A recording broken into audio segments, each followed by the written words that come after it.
we have improved the component analysis function in FluoRender. The new functions compute a density field over the data region. The density field is then used to handle uneven signal intensities. In this video, we demonstrate the results with an example image. After loading the image, there are several blobs, which may represent cells in a real data set. The intensities of the blobs are uneven. Low-intensity blobs start showing up when the image is brightened. However, high-intensity blobs start merging with each other in the meanwhile. This makes threshold-based component analysis difficult. We open the component analysis window and see how it performs. Using the default settings, only the brightest blobs are detected. We lower the threshold value to detect the less bright blobs.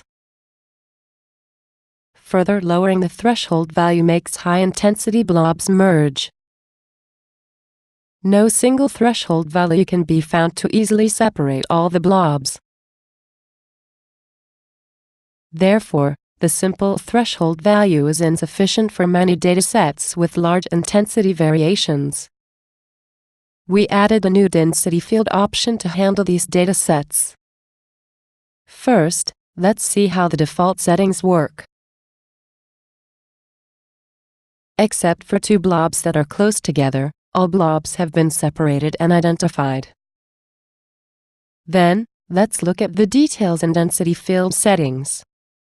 The density threshold value is similar to the intensity threshold value. Lowering it allows blobs to merge.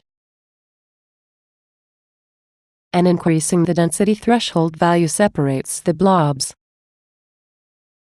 The window size determines how the density field is calculated. To distinguish small details usually requires a lower value. Now all blobs are separated. The stat size determines the local region for density value comparison. A value too low can be easily affected by noise. And increasing the value smooths out the statistics generated on the density field. Then, we can determine a good set of settings to separate the blobs. To confirm the results, we select components and filter by size. When we analyze the selected components, it shows the 9 components representing the 9 blobs in this data set. In conclusion, the new density field settings improve structure separation in FluoRender's component analysis functions. All the new calculations are performed on the graphics hardware for fast data processing. Make sure a graphics card that supports OpenCL is used in order to take advantage of the latest features.